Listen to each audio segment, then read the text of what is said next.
Alright, so let's start the class then.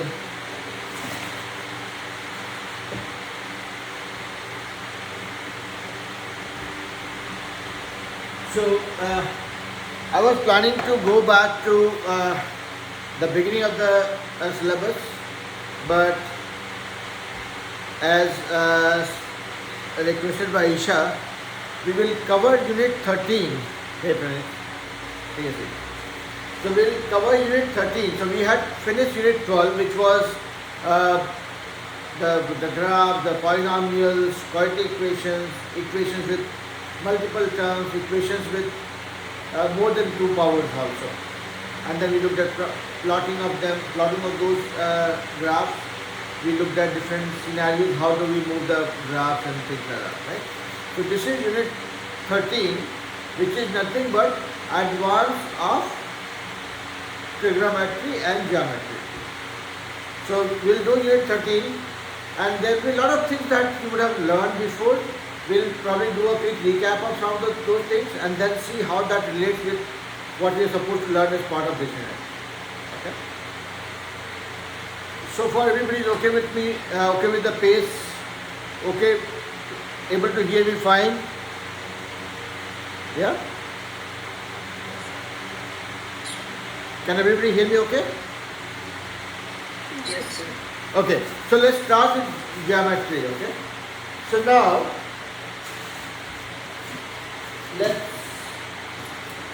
do you guys want to settle down with your, or recalling of your concept that you have learned in the past?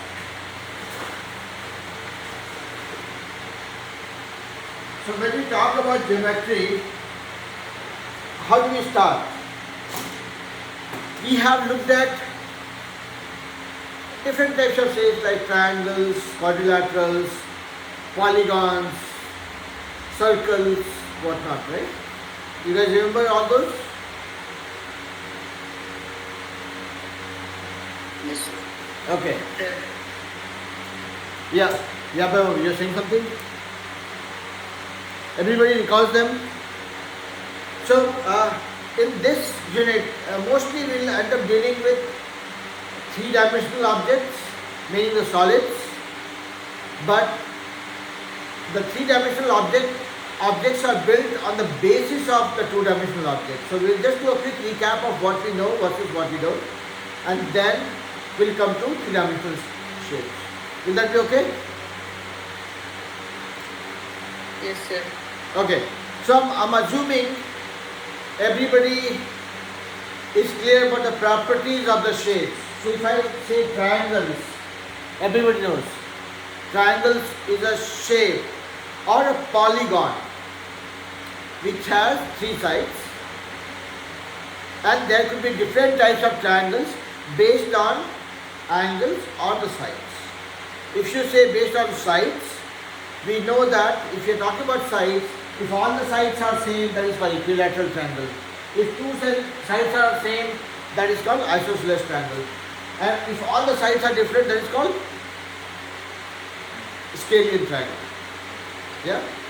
Now, similarly, this was based on the side. Now, if we are talking about based on the angles, there again you have 3 varieties of triangles. Acute angle triangle, obtuse angle triangle, and right angle triangle. Acute angle triangle meaning a triangle where all the angles are less than 90 degrees. Acute. Acute. That's what makes it acute angle triangle. When things are acute, things are smaller, everything is small. Every angle is less than 90 degrees. Every angle is less than 90 degrees. Acute angle triangle. I'm just doing a recap, okay? I'm not trying to teach you guys the basics that you already know for some time. Similarly, if one of the angles is greater than 90 degrees, only one of the angles, okay, is greater than 90 degrees. The angle which is greater than 90 degrees is called obtuse angle. Yeah? So if one of the angle is greater than 90 degrees, that is obtuse angle triangle. in a triangle if one of the angle is greater than 90 degrees. Notice this. When I was talking about acute angle triangle, I said all the angles less than 90 degrees. When I am saying obtuse angle triangle, or when I will talk about right angle triangle, I will say one of the angles. I will not say one or more angles, because the time I have two angles more than 90 degrees or equal to 90 degrees, it will not remain a triangle.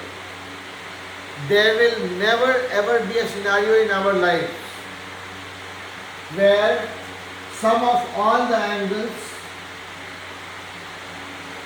sum of all angles of a triangle will be greater than or less than 190 degrees. There will never ever be a scenario, okay? So if I am talking about obtuse angle triangle, I will say one of the angle is obtuse angle. Because if I have two angles as obtuse angle, meaning two angles more than 90, even if it's 91 degree each, the two angles alone would make 182 degrees. And third angle is not counted yet. So this will not be a triangle. So you will never ever have a scenario where you will have more than one angle which is obtuse in a triangle. You will never ever be you will never ever come across a situation where you will have two of the angles as 90 degrees in a triangle as well. Yeah? Everybody with me? Okay. Now, and then there is a third variety of triangle that is called right angle triangle, where one of the angle is 90 degrees. This is called right angle triangle. And this will be the basis of a complete subject that we learn in maths, which is called trigonometry. Trigonometry revolves around a right angle triangle. Okay? So far, nothing new, nothing complicated, nothing difficult, right? Now let's look at what do we know about area and perimeter. In brief, if I say area of a triangle, area of a quadrilateral, what do we mean? Anybody? Finding the space inside. Finding the space and size. Space and size, okay? Okay. In simple terms, if I am talking about, both the definition I got from you guys was correct. In simple terms, area of any shape means the space that it takes on the surface. See, if you look at this board, this is the total space that we have for writing, reading, learning, whatever we do, right? If I have to draw this house or the front view of this house on this board, I can only create a miniature of that. I cannot do exact size because the front of the house is much bigger than the size of the board. So the area taken by the front of the house is much more than this one. So I cannot draw it. So any shape, area means the space taken by that particular shape on the surface. Let's say I am able to stand on this surface only because I have enough area that is needed by both my feet. If you ask me to stand on the top of this, that will be nothing but a punishment for me. Because the area that it has, that is much lesser than what is needed by my feet. Okay? So that's the basic definition. So area, whenever you talk about area, we are talking about essentially the surface that you need or the space that you need for drawing something. Yeah? If you have to, let's say, draw my face, okay, on this palm, you will not be able to. Look at the size of the palm and look at the size of my face. You cannot draw it. So the area of this palm is smaller than the area needed for drawing this bigger shape. Yeah.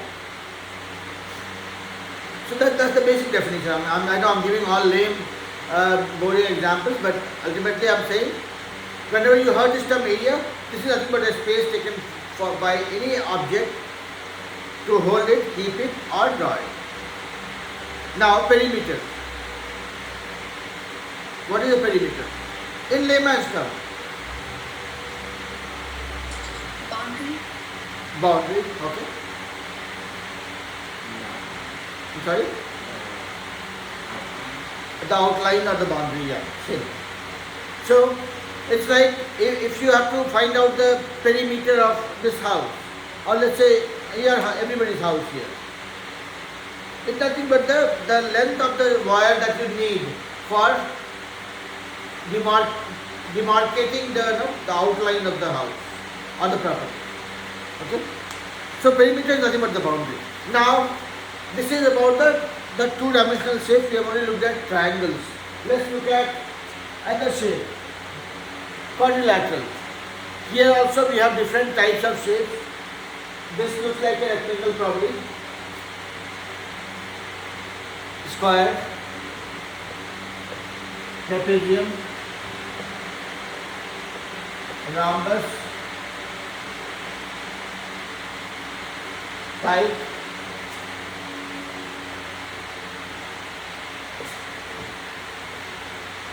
Parallelogram. You guys all know the property of these shapes? Everybody? And it's okay if you don't remember, it's fine, I don't mind repeating myself, but I'm just trying to make sure that these are the building blocks for us to go before we go into three-dimensional shapes. So I'm just trying to make sure that we recall, recollect, reiterate before we go to three-dimensional shapes. Do we all remember the property of rectangle?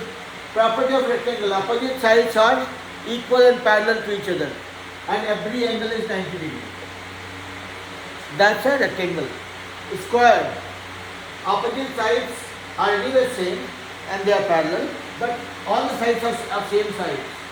So rectangle, square is another type of rectangle where here in case of rectangle only the opposite sides are equal and parallel. Here all the sides are same and the opposite sides are anyway parallel and every angle is 90 degrees.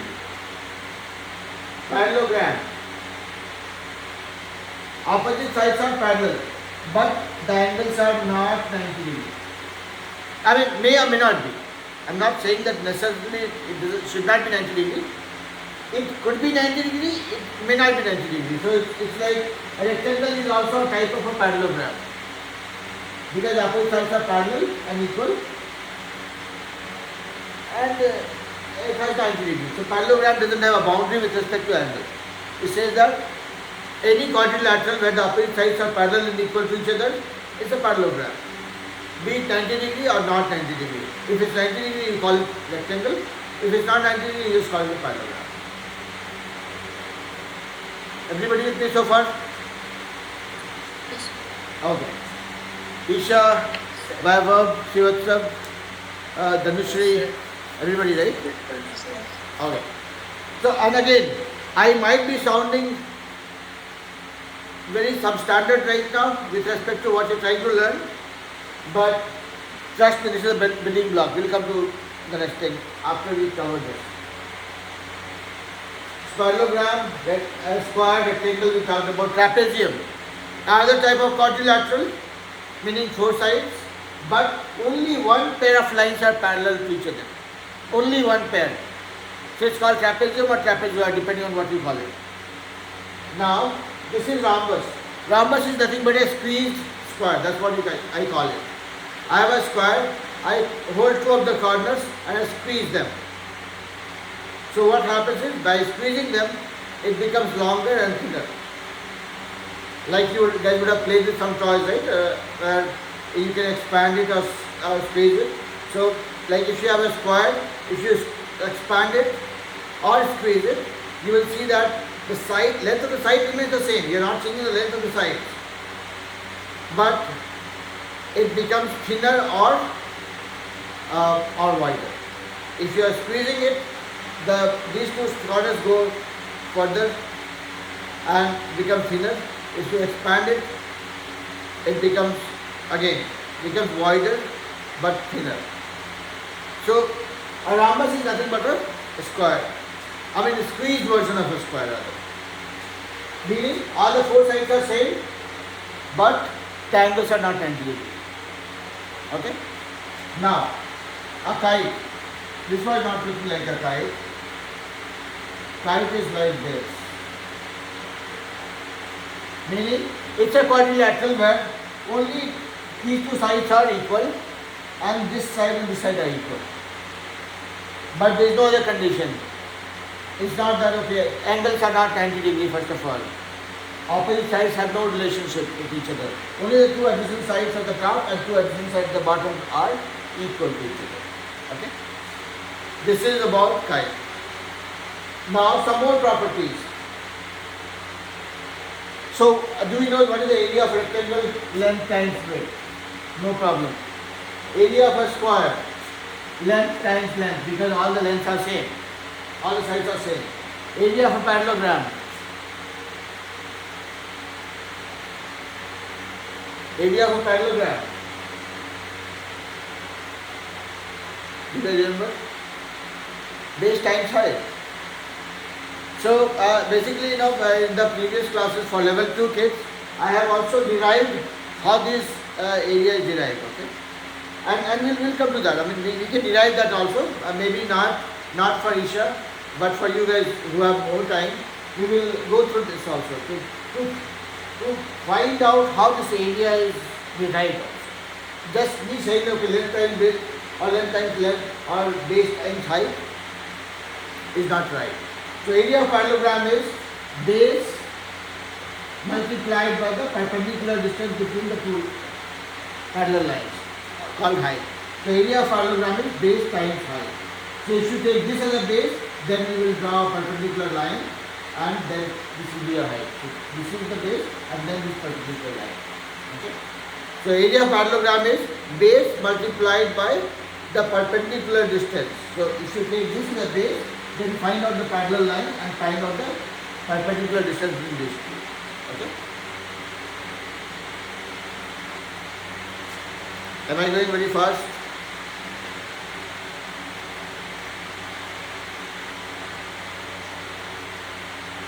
Thar, Visha, Dhanushri, Kivatsa, Vaibhav. Are you guys with me so far? Yes, sir. Okay. And so area of parallelogram is what we talked about. Now area of a trapezium. Do you guys remember what is the formula for area of a trapezium?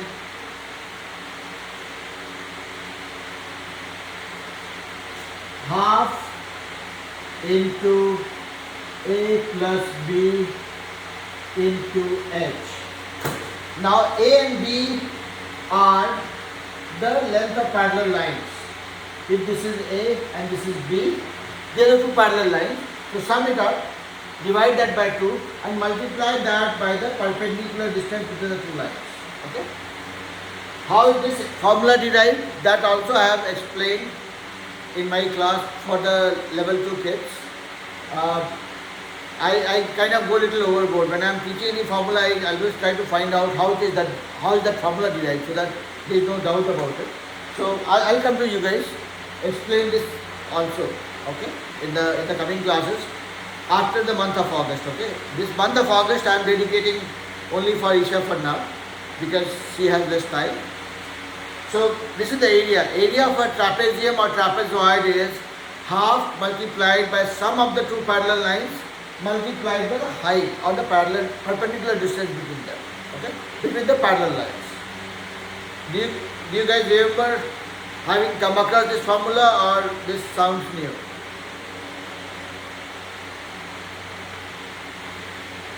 You guys are very shy.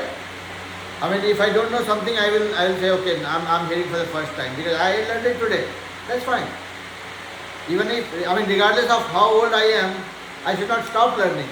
So that's why, I mean, if you guys knew about this, wonderful. If you were not knowing about this, you learned it today. As simple as that. Yeah? Sir, we will I'm sorry? area of the Uh, we not know about that. You knew about this? Okay. Okay. Alright. So, this is area of a parallelogram. Now, rhombus, which is nothing but a squeezed square for us. What is the area of a rhombus? You need water, Pradeep? You need water? No? You're fine? Okay.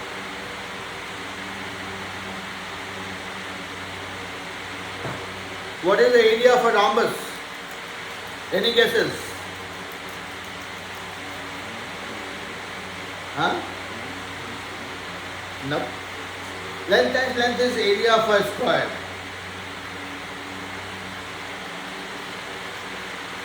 So, when we talk about rhombus, there is one more property of a rhombus, okay, that I did not tell you guys about. So, let's say this is my rhombus, A, B, C, D, okay. What I will do is, I will join the opposite corners. If I join the opposite corners, these are called diagonals. So, AC and BD are called diagonals. That divides the rhombus into two equal parts. So, if you look at AC, this splits into two equal parts.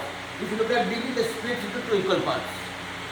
And the property that you would need to remember or need to know is, the diagonals of a rhombus cut each other or they perpendicular bisect each other. Meaning they cut each other at 90 degrees and they split each other in half. So if let's say if they are meeting at point O, then AO equal to OC and BO will be equal to OD. This is a property of a rhombus. This says that if you have a rhombus, if you join the opposite corners or the opposite vertex of the rhombus, they cut each other at 90 degrees and they bisect each other. So this is the property of a rhombus. Now, AC and BD, I said these are the diagonals. The area of a rhombus is B1 into D2 divided by 2. Okay? This also I will prove. Not in this class. I have a video of this which I created from the previous class for the other kids. But anyways, in this class again I will explain this to you guys. All the formulas that I am showing you on the board, I will actually prove them.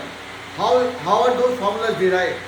Because math, there is no scope for assumption. Okay? So if I am saying this is a formula, it is my duty to prove how this formula is derived. There could be some formulas that we will not be able to derive based on our current understanding of things like volume of a sphere. For that we need to learn a little bit deep of calculus, which we have not learned yet. So that's why some of those formulas I will park, but whatever we have learned so far, we should be able to prove. Okay? I'll explain you guys how are these derived. So far, everybody okay? Area of a rhombus is d1 into d2 by 2. Okay? Same thing if you want to remember, just for the sake of remembering it. For now, area of a kite is also d1 into d2 by 2. So d1 and d2 are the two diagonals. Okay? In case of rhombus, the diagonals bisect each other and they meet at 90 degrees. In case of kite, they meet at 90 degrees but they don't bisect. They don't bisect each other perpendicular. They meet each other at 90 degrees but they don't divide each other into half, exact half. Okay? If you just optically also if you see, right, this is smaller than this part. These two might be same, but there is no thumb rule that says that in case of a kite, the diagonals will split each other into half where they meet. They will just meet at 90 degrees. Okay? Are you guys able to hear me okay? Able to follow me as well? So, okay. So in terms of quadrilaterals, we talked about rectangle, square, trapezium or trapezoid, parallelogram, kite and rhombus. And the area for all of them.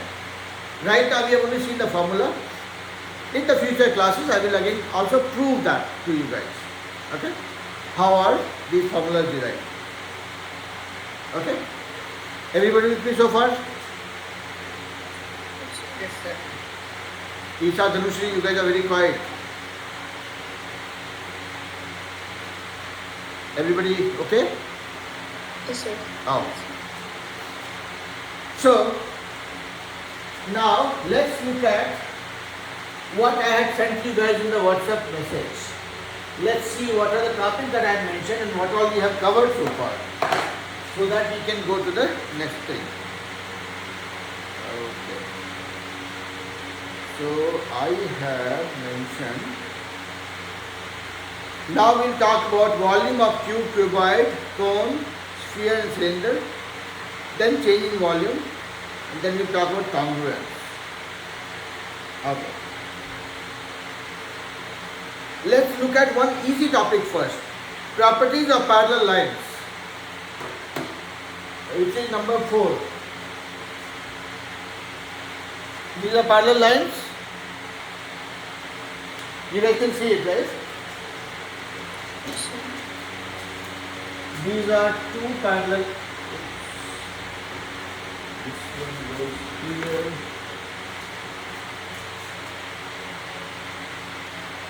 These are two parallel lines. So whenever we say parallel lines, we mean a pair of lines which are equidistant from each other.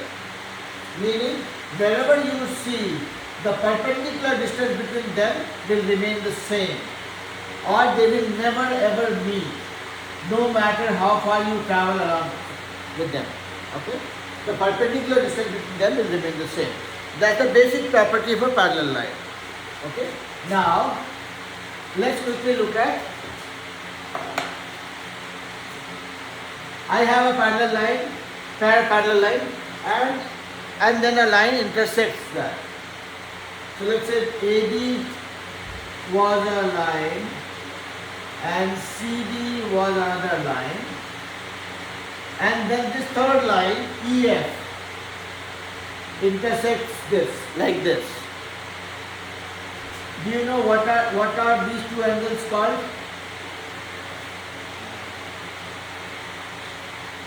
Anybody?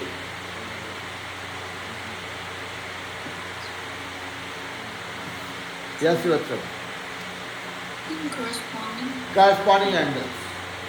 So, angles on the same side of the line, like this and this line are parallel, right?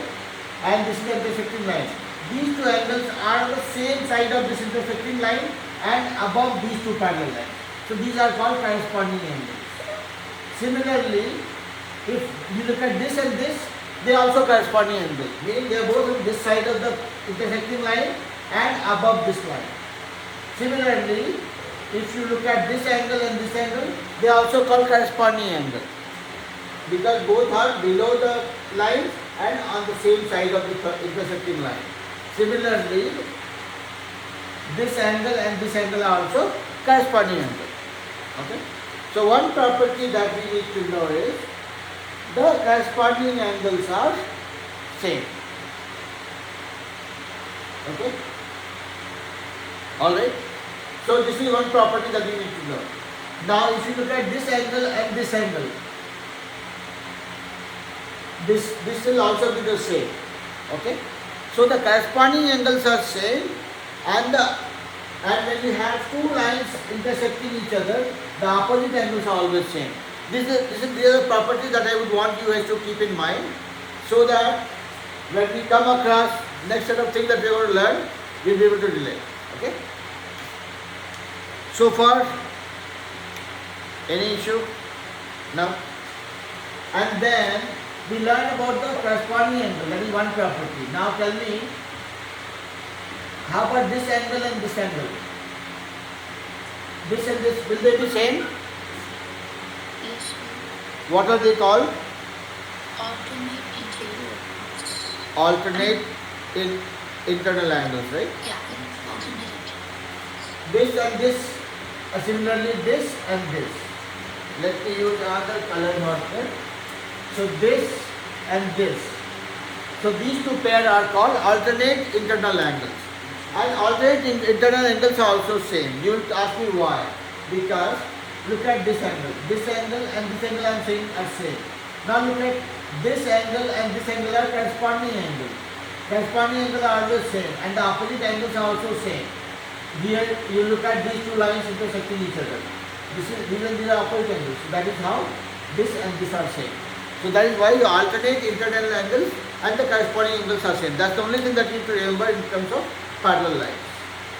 So when I am dealing with, or when you are dealing with a pair of parallel lines and the third line intersects it, the corresponding angles will be same and also the alternate internal angles will be same. These are the things that you would remember by heart. I mean, we can prove it once, but then you would remember it in terms of your usage whenever you come across this one. Okay. So these are the properties of parallel lines. Now, shall we move on to three-dimensional objects? Okay. Before we do that, I am again delaying it. So before we talk about three-dimensional objects, we looked at triangles. We all know the area of a triangle is half into base into height. Yeah? Area of a triangle. Half into base into height. Now, we learned about the area of a quadrilateral also, be it rectangle, square, trapezium, parallelogram, rhombus, kite, trapezoid, whatever. Now, here are the two types of shapes or three-dimensional object sides with three polygons with three sides and four sides we found the area. Now somebody says, find out area of this guy. Can somebody tell me how would you find out the area of this guy?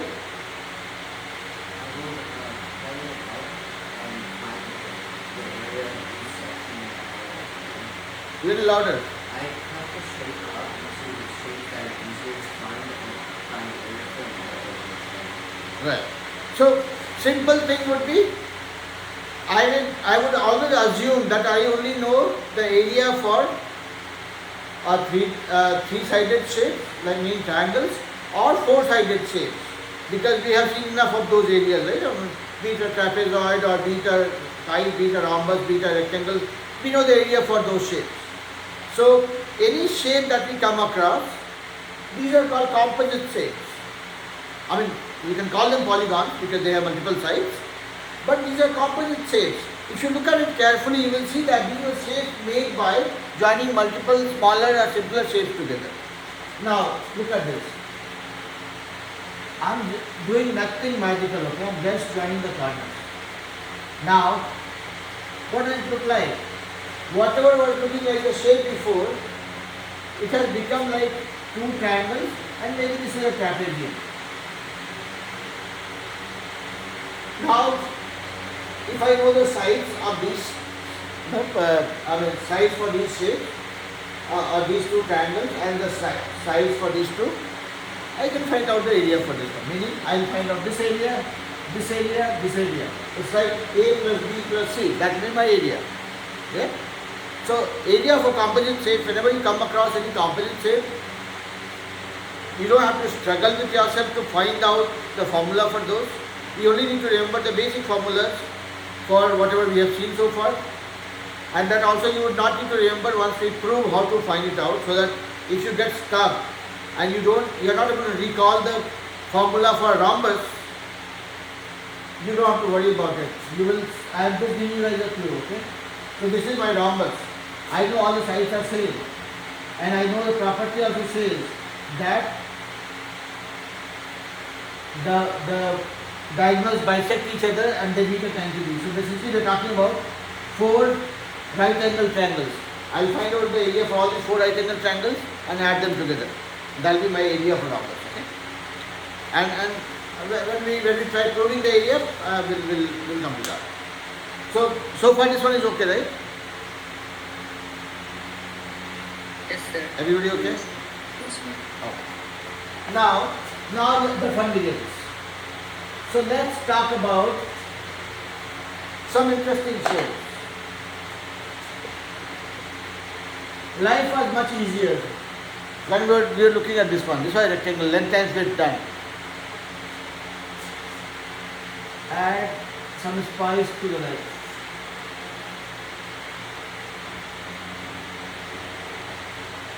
Guys, don't challenge me for my drawing skills. I'm not very good at drawing, but I'll make sure that I'm able to explain this. Okay? This becomes more interesting. This is a three-dimensional shape. This is called rectangular prism or cuboid. Rectangular prism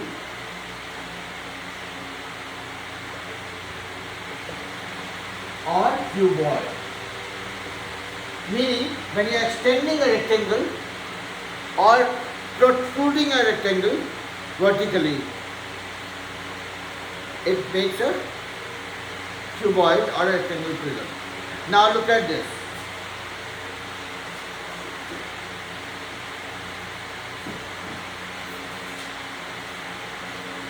Look at this. This was a piece of paper before. What happened? I started putting layer after layer after layer after layer. So it only had length and width. What I did, by putting so many layers, I put height to it also. So earlier I was only talking about length and width, and that was giving me the area, the space that it takes on the surface. Now I have added more pages on the top of that, layers after layers after layers, and that is how it is gaining height. So earlier I had 2 dimensions, width and length. Now I have 2 dimensions, width and length, and then this side, height. If I add more pages, it becomes thicker, gets taller. So that is how, when we talk about any 3-dimensional objects, 3 dimensions are nothing but the 3 directions in which you think. If you look at this, only this poor guy, it looks like a rectangle. So one dimension is my length, other dimension is my width. Meaning the floor on which I am standing right now, it has length and width. Now I turn this. Now I see it has 3rd dimension also, height. So that is why we come across a situation like this. So this is my 1 dimension. If you turn this as x-axis, or let's say from here, this is my x-axis. This is my y-axis. Okay? And the 3rd dimension here, this is nothing but a z-axis or z-axis. So that's why you have 3 dimensions or 3 directions in which you can visualize this object. That's why it's called 3-dimensional object. X, y and z axis. Okay? Alright? So that's the reason. Now, here, when I was talking about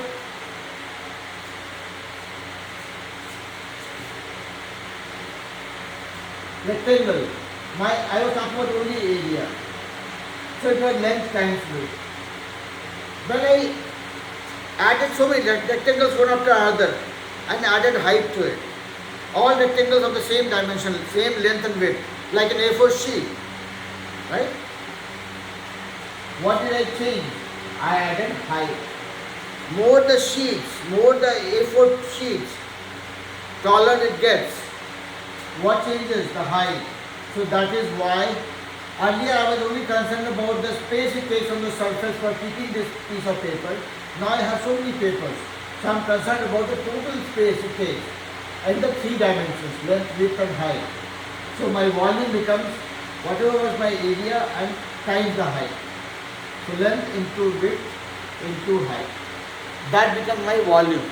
Meaning, if I am looking at a 2-dimensional object, a rectangle or a quadrilateral or a pentagon or hexagon or any composite shape for that pattern, I am looking at 2 dimensions where I am talking about just the area.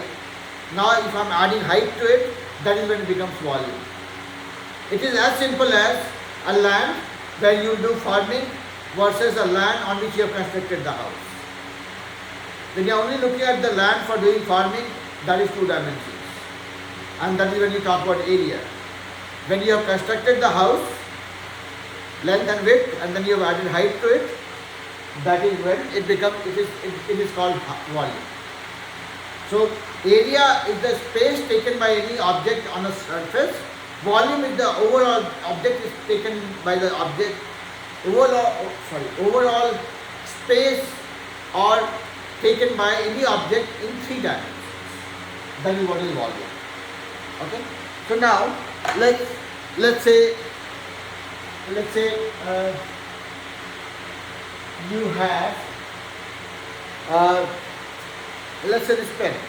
I don't know the formula of volume for this pen. It's not very easy, right? I can still find out the volume of this pen. How? I will take a measuring flask, fill water up to here, any height. Say let's say it says 100 ml and 110, 15, 20, 30, 40. I'll get the pen, leave it to go inside this. What it does is, it will displace water enough so that it can go inside this. Let's say it goes to 105 ml. Now the water rises to this level. So earlier water level was 100 milliliter, now it became 105 milliliter. So the volume of this pen is 5 milliliter. That's how I can find it out. For the safe where I cannot find out the volume by using the formula, I can use some practical methods for doing that. Okay? But we are not doing that as part of math. I was just telling you where. So volume is nothing but the space taken by any object in a 3-dimensional space, or the amount of air or water it displaces around it. That's how you can look at it. Okay? So let's say this room was empty. When I and Pradeep came to this classroom, we displaced enough air equivalent to the volume of our body to fit in this room. Now when second person comes, that person also displaces air.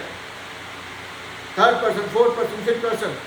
There will be a point when the entire space or the air in this room was displaced by enough people.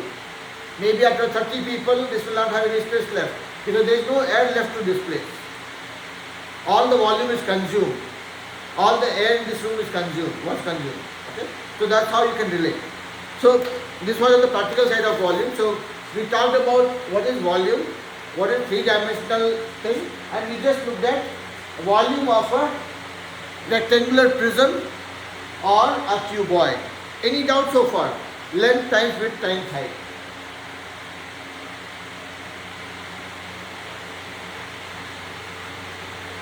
No, sir. No? Okay. Now there is one more thing that you would want to know about when you look at any 3-dimensional object. One is obviously the volume, the space it takes, or the amount of air it displaces, or the amount of water it will displace. Let's say I go and jump in a swimming pool, and if the swimming pool is filled to the top, if I go and jump in that, it will displace enough water so that it can accommodate me. So the amount of water that will come out of the swimming pool will be of the same volume as the volume of my body. Okay? Now, so we looked at the volume part of it. Now there is one more thing, that is called surface area. When you look at 2-dimensional objects, we talk about area. Now when you look at 3-dimensional objects, meaning a solid, you talk about surface area. What is the surface area? Now look at this phone. If I say, I hate the color of this phone, color it green. What all you will color? You will color this side, you will color this side, you will color this side, you will color this side, you will color this side, and you will color this side. If you guys remember seeing a dice, if you have played Ludo or Snake and Ladder, there is like a small, not like a cube, cuboid, but a cube.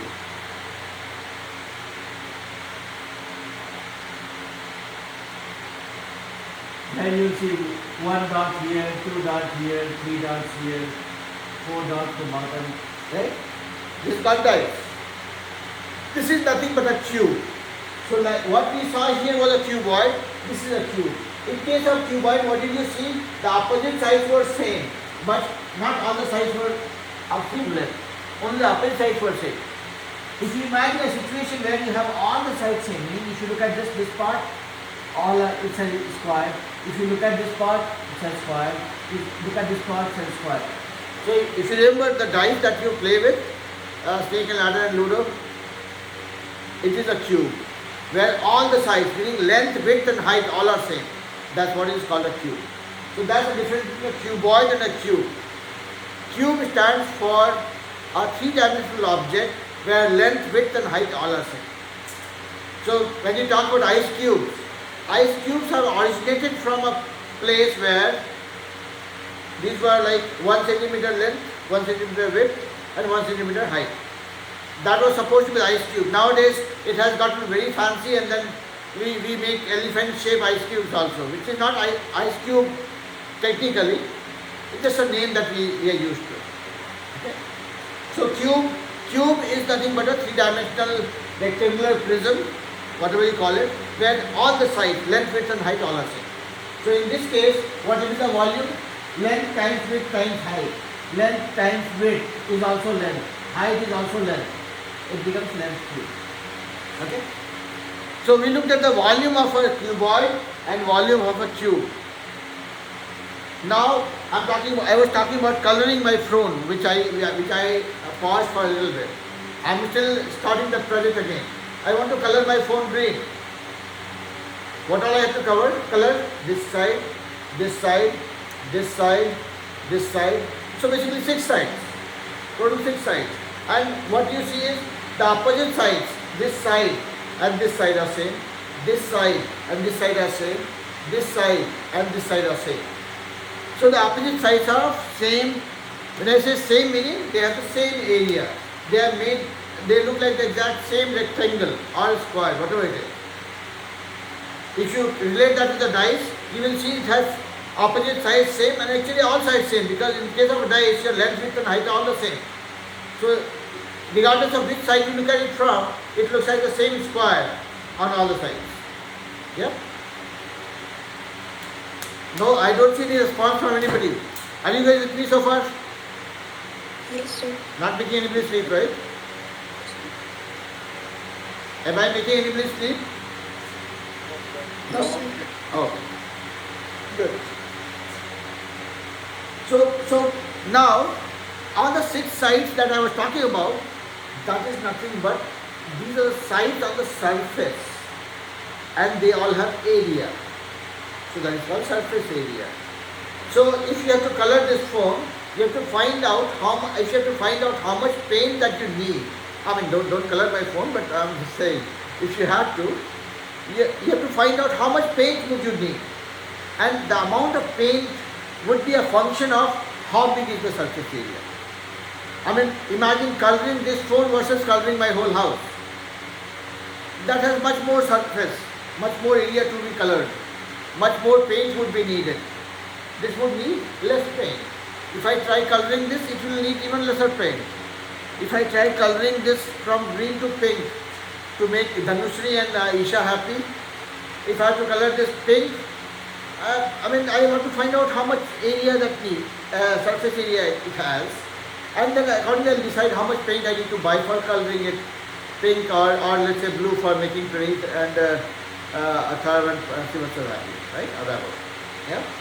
So basically, surface area is nothing but the area of the surface that you can see from outside. Volume is the space taken by it, or the amount of air or water it displaces if you want to keep it somewhere. For me to come to this room, I displaced enough air for getting accommodated in this room, right? All air was thrown out. So, but the surface area is only the area of the surface. Now let's look at how do you find it out. Area of the rectangle we know, it's length times width. How many rectangles we have? Let's say this is length and this is width, and let's say this is height. Or let's not consider. This is length, this is width, and this is height. I see this is one rectangle where my length is length and width is h. So I have two equivalent things, right? One in the front, one in the back. So I have, if I have to find out the surface area of this guy, is length times height, the front one. And I have one in the back also. So I can say this. 2 sides covered. Now let's look at this side and this side. Here it's also rectangle. Let's say this is my length W and this is my width, height. So width into height this side, and I have exact same this side also. So that becomes 2 into this, and then we cover this side and this side. We covered this side and the back side. This side we have not covered yet. So here this is also a rectangle. What is the length? Length is this one and the width. Okay. So this area is length into width. This area is length into width, and you see again the same thing at the bottom also. So 2 times this. So surface area of this is 2 times length into height plus height into width plus length into width. Length into height, width to height, length to width. Okay. So area of a cuboid, area of rectangle, not area, surface area of a cuboid or a rectangular prism is 2 times length into width plus width into height plus length into height. Okay, this becomes your surface area of a cuboid. One is this area multiplied by 2, this area multiplied by 2, this area multiplied by 2. Okay? And see, this was easy to prove, that's why I proved it on the fly. I mean, just by showing it to you guys. Other formulas that I talked about, I will prove it separately in the class. Okay? Now let's look at the surface area of cube. See, cube and cuboid are similar shapes, just that the dimensions are different or matching. I use the same formula here, like this. 2 times length into width. Width and length are same. Plus width into height, that is length, all are same. So 2 into, so this is length square, length square, length square, 3 length square. So it becomes 2 into 3 length square, that is 6 length square. So you can remember it this way, or you can do it this way. I mean, any which way is fine. So when you look at any solid, any 3-dimensional object, you look at 2 things: volume and surface area. Volume for the cuboid we saw is length times width times height, and for the cube it was length times width times height. And since the width and height are all the same, length, width and height all are same, so it becomes length times length. So volume of the cube is length cube. Volume of the cuboid is length times width times height. Similarly, surface area of the cuboid is 2 times length into width plus width into height plus length into height. So you are picking 2 pairs, 2 combinations. You are picking combination of length, width and height in a group of 2. Okay? And then same with this one. Any questions so far? I know I've been talking non-stop, but let me just pause here for a little bit before I move on. Any questions so far? No, sir. No? Okay.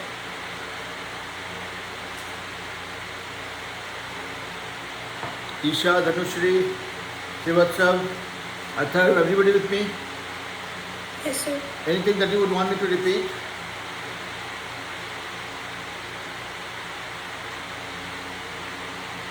Silence means yes. You want me to repeat or you don't want me to repeat? No, sir. No? Okay. Now, the next shape.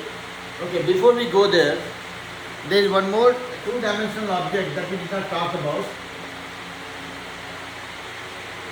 Circle. Circle we see all around us. Everybody who comes to the classroom comes in a car, and wheel is nothing but a circle. Steering wheel is also a circle.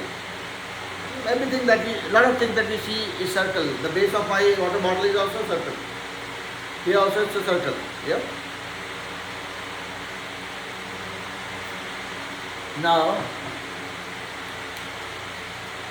and the only property that we need to know about the circle is this is the center, and from center to each and every point on the boundary of the circle is same.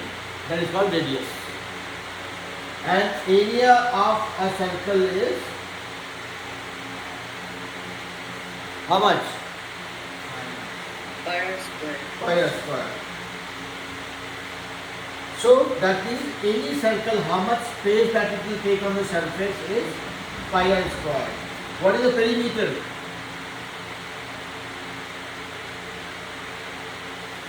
What is the perimeter of a circle? Times pi. I'm sorry? 2 times pi r. 2 pi r. 2 pi r. 2 times pi times r. Okay? So, see, same thing. Pi r square is the area. In case of perimeter, this guy comes here. That's it. Okay? And again, this one I cannot prove in the class. This needs solid calculus knowledge. Okay?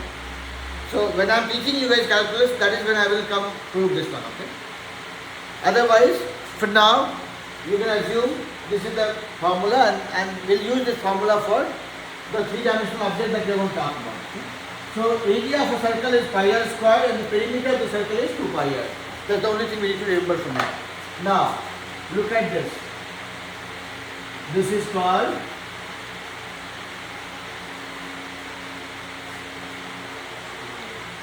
a right cylinder or cylinder. Yeah? And how it is made?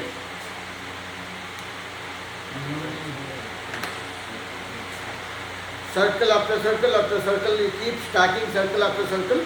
That's what makes a cylinder for us. Yeah? Like you guys would have seen, moms or the ladies in the family, they wear those bangles.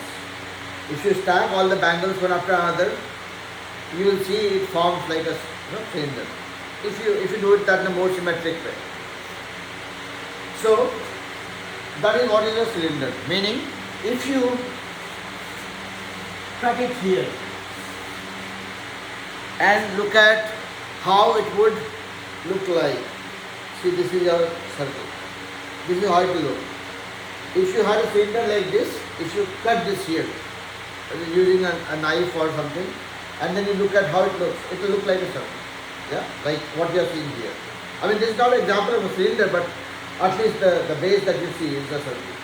That's how it will look. Imagine if it was all symmetric from here to here, same size, then by cutting it vertically here, that would have shown me this distance. So here, if you see, what I was trying to say was, your base is a circle and this is your height. Okay? So circle takes some space on the surface. This is the area. Okay? You put one more bangle, it becomes this tall. Another bangle this tall. Another bangle this tall. Another bangle. Meaning, when I am saying bangle, I am saying circles. You are putting circles after circles. Okay? That is what is adding height. More you add, more space it takes. Like what we saw, we had a base of a rectangle, length times width. That was giving me the area. When I added more sheets one after another, it added height. So I multiplied the base area with the height.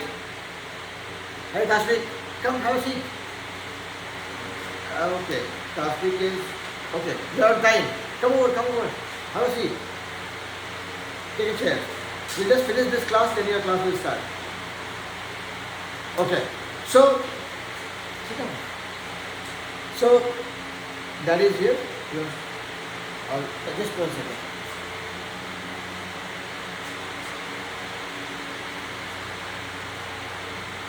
Okay. So, when you look at this, you had a circle here. You kept on stacking one after another, and that became taller. So, whatever is your base area, if you keep on adding more and more height, that is how the volume keeps on increasing. And that is what is a function of, like in case of a cuboid, we saw volume was length times width, meaning my base area multiplied by height. Here also you do the same thing. Find out the base area This is called cylinder. You look at the base area, multiply that by height. Taller this, more the volume. Okay? Either the circle has to be big or the height has to be big or both have to be big according to your volume increase. So your base area is what? Area of a circle is pi r square. Okay? Pi r square multiplied by the h. That becomes your volume. Okay? Now, surface area. When we talk about surface area, I am talking about this base, the area of this base, and area here, and then the curved thing. So we'll try finding that out in the next class, because that will take 10-15 minutes, and then you'll be able to remember, learn this and remember it. So basically, when you look at surface area of a cylinder, you're essentially talking about the area of the base and the top, which both are circles, and then the curvy side of it. Like this one. Assume this is a right cylinder. We're talking about this area and this area to color it, and then this curve that you are seeing here. All together is my surface area. Okay? So that is all. How that is derived, that we'll find out in the next class, not right now. Okay? Because I would want you guys to spend 5-10 minutes to understand this breakdown, so that even if you forget the formula, whatever we have learned so far with volume and surface area, you remember the formula, wonderful. If you forget the formula, still no problem, because you can visualize the shape and add them together to find it out. Yeah? So that's what brings us to the end of the class. Any questions before we disperse?